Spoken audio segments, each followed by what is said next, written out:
Next is the Road to Challenge special event. This event is different from the limited time matches, you only need to play through it once because it's a bit more difficult. Especially, the Ultimate Difficulty's 20th level, with a power of 650k, is relatively challenging, and might require manual operation. The rewards are very generous, with a lot of resources for first-time clearance, which is very helpful for early-stage players. Generally, the last level of each event will have extra rewards, such as player evolution crystals or S-level traits, which are worth obtaining. One last point, while some events only require you to win the match, there may also be additional rules. For example, you may need to use a specific number of skill moves to win the match. These details need attention.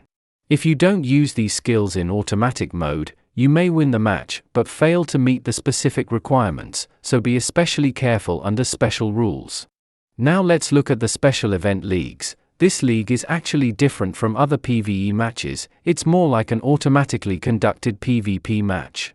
You will compete with other players, but you don't need to operate yourself, the game will control automatically. The characteristic of this league is that you cannot choose manual mode, only automatic. About formations, don't worry, here you will use formations 101 to 104, which will not be confused with the formations you set in other matches. In this event, you can see all the levels, from C to B, A, S, the highest is S+ level, which is marked in red.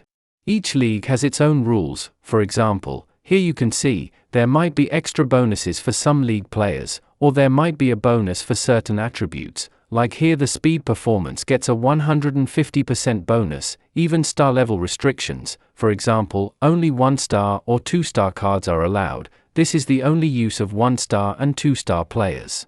If you have several players of a certain type, you can prioritize participating in that league. The automatic registration function is very convenient. It will help you register automatically, form a team, and participate in the match automatically. You don't need to worry about anything. This is a recent change in the game, making everything more convenient.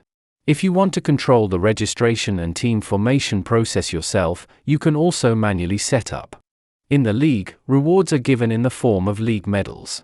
You can use these medals to exchange for various items. Although I personally think the lottery tickets are not very useful, because the probability of winning is too low, you can use medals to exchange for tactical points or other practical items.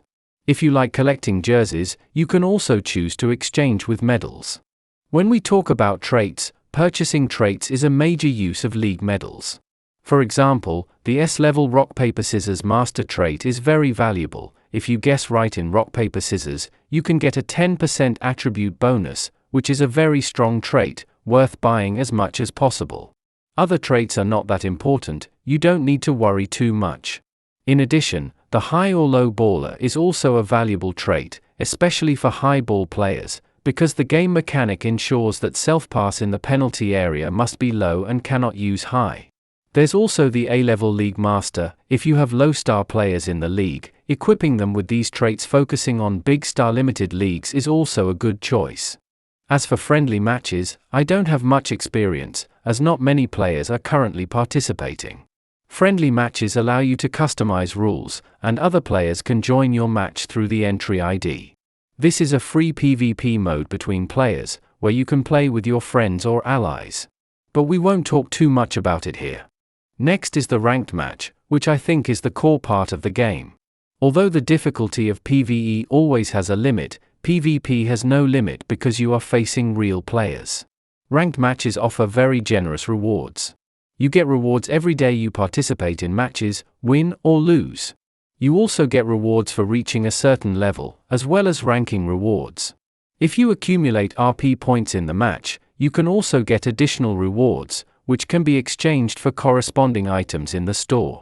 Ranking rewards also include rainbow crystals, which are very valuable items that can be used for player evolution. In the game store, you can exchange for rainbow crystals and various skill moves and trait upgrade tools, which are very useful for enhancing player strength. Ranked matches take place once a month and each has its own set of rules. Usually, new cards receive a bonus, encouraging players to draw new players and participate in PvP matches.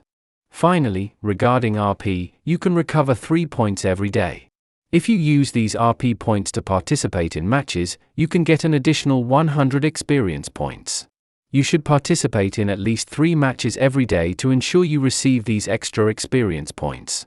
Even if you don't want to truly participate in a match, you can start a match and then turn off your phone, and the experience will still be recorded.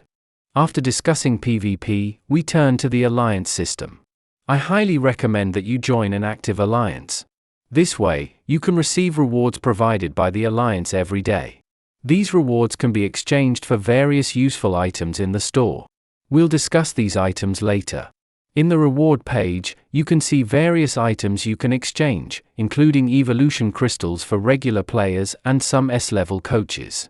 Early stage players must try their best to obtain these coaches, as they are crucial for enhancing the team's strength. Additionally, you can also get coaches from the penultimate level of the world match. Here, you can use medals to exchange for rookie players and enhance them, which is very important in the early stages of the game. But as the game progresses, the importance of these items will decrease.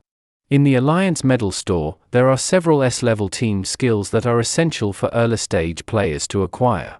These include team skills that enhance the whole team's abilities. Even though the percentage increase is not high, they are indispensable.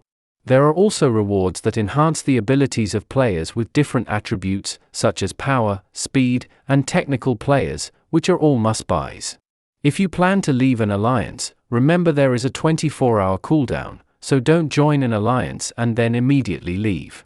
It's still unclear whether the FCT alliance system has a study abroad setting similar to Captain Tsubasa, which is a game mode that rapidly acquires alliance task rewards by repeatedly joining new alliances, which remains to be seen.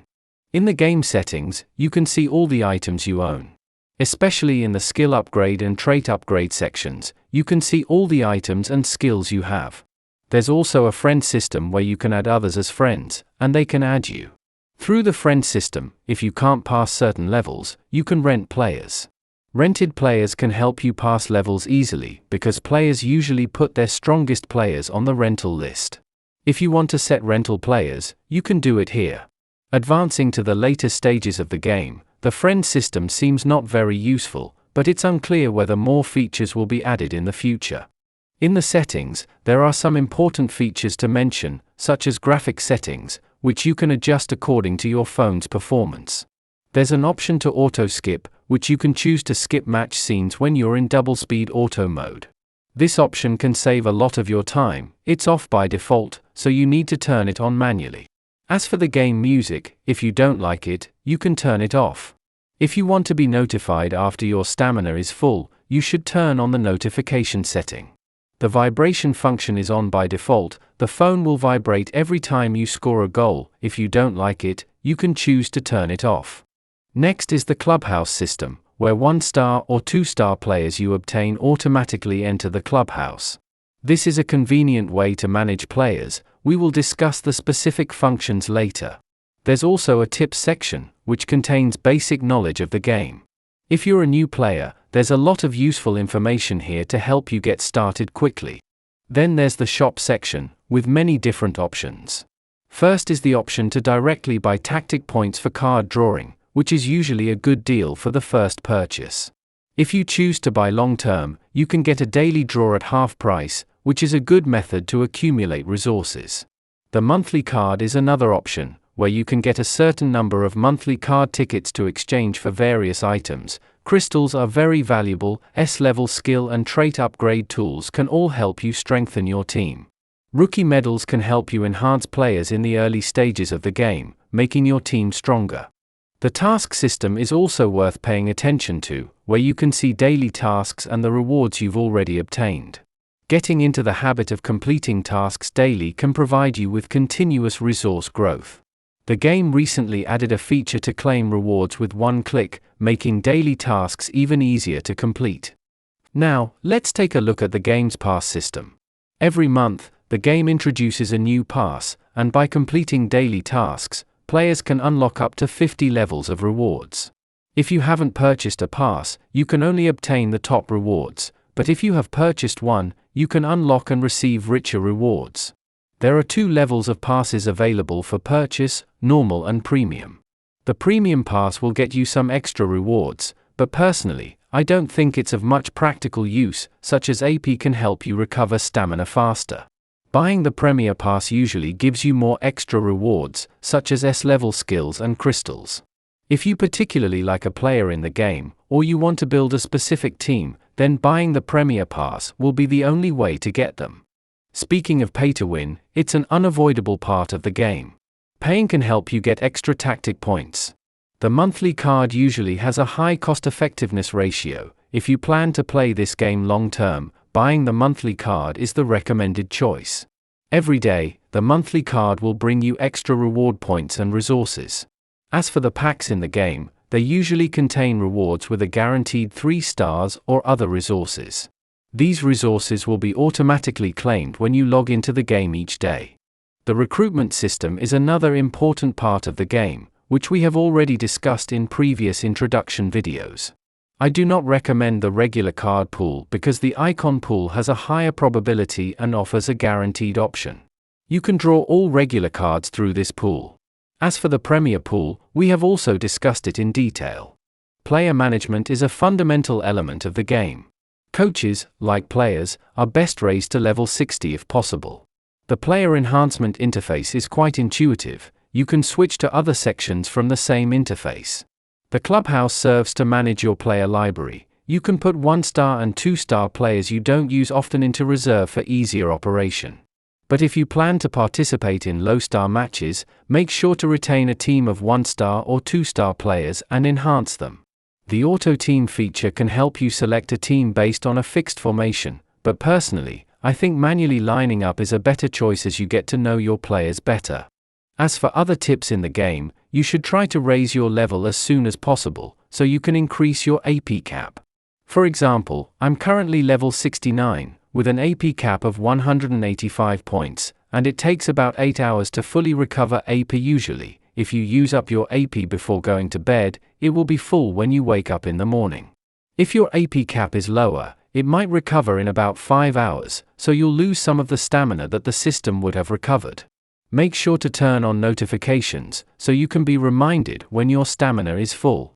In summary, these are some aspects of the game that I think you should be aware of. I hope this information is helpful and makes your gaming experience more enjoyable. If I have more ideas or information in the future, I will share them with you in new videos. Thank you all for watching.